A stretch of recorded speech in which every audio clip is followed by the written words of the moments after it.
I'm going to demonstrate what you need to do to graph a log function. So let's take the function f of x equals log base 4 of x. The first thing you need to do is determine what is the domain of x. Are there any limits on the x values? And hopefully you remember from some earlier study of logarithms that this value cannot be 0, it cannot be negative. So for the domain, we know that x has to be greater than 0.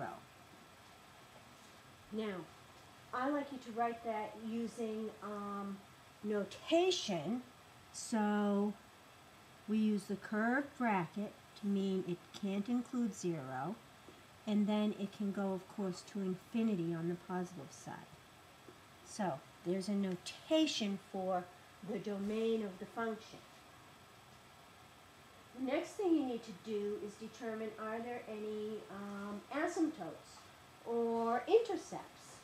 So let's go with x-intercepts first. So x-intercepts. Does that function cross the x-axis at any value? Well, the easiest way to do that is to let the equation equal to 0. So 0 equals log base 4x. Now, remember we learned how to write exponent form from log form. We can do the base to the exponent equals the value. So 4 to the 0 equals x. What's 4 to the 0? 1. X equals 1. So that's cool, and that means that's an intercept. So when x is 1, y is 0, and we cross the intercept at that point. So we know the domain. We have the x-intercept. There's only one. So x-intercept. What else do I need to look for? Vertical asymptote. You get the vertical asymptote from this part of the function. And take that part of the function and set it equal to 0. So if I take the x and set it equal to 0, that's the vertical asymptote. So, vertical asymptote.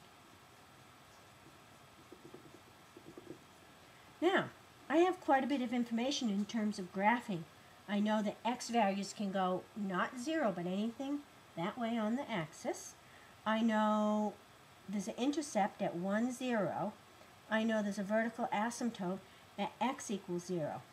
It's also helpful to do a chart of some values. So let's think about some values that we could do in a chart.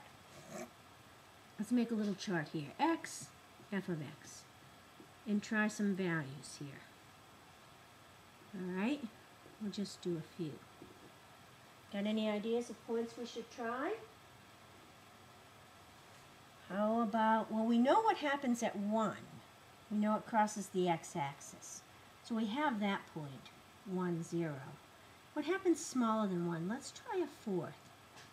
What happens when I put a 4th in there for x? Anyone know?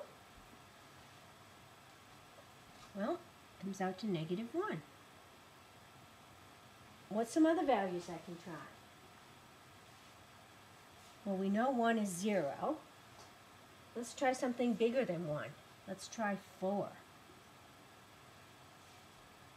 You know what that is? You know why I picked 4? Log base 4 of 4? Better know that one. It's 1. Okay. If that was a log base 8, what number do you think I would put there? 8. You got it. All right. What else could I try? I wonder what happens between 1 and 4, too. I should have tried that one first, huh? So, log base 4 of 2. Any thoughts on that one? That comes out to 1/2. You know how to get those, don't you? All right, let's plot the points. So, we have the intercept at 1, I'm at 0. Okay. At 2, I'm up a half. At 4, 1, 2, 3, 4, I'm all the way up to 1. At a fourth, I'm down to -1. If I tried an eighth, I'd be down further. And you see, remember this is an asymptote, so I'm going to put a dashed line right on top of the y-axis. All right, that's the y-axis. There's our x-axis. And we have an asymptote, a vertical asymptote at x equals 0. There we have it. We have an intercept at 1, 0. Now I could sketch my curve in. Going that way, and then going down here. Ever so close to that asymptote. Does it ever touch it? No, it does not. Now, the problem with your graphing calculator, I'd like you to try to graph this on your graphing calculator, and it looks like the graph ends right here. Your calculator doesn't have the capability to show what happens down in here. That's why it's always best to hand do some points and figure them out before you do a graph. Okay, I wanted to show you how to get to some of these values in this chart, just in case you didn't remember the arithmetic. So, here goes. So, 1/4. How did I get -1 there? Well, figure it out. Log base 4, 1/4. Remember the log rules for rewriting this stuff? I hope you do. This can be rewritten as log base 4, 1, take away log base 4, 4. Now, I hope you remember the log base 4 of 1 is 0. In fact, log base anything of 1 is 0. So that's one of the log rules you should be remembering. And this we've talked about before. Log base 4, 4 is 1. 0 take away 1, -1. So that's how we got the value for 1/4 is -1.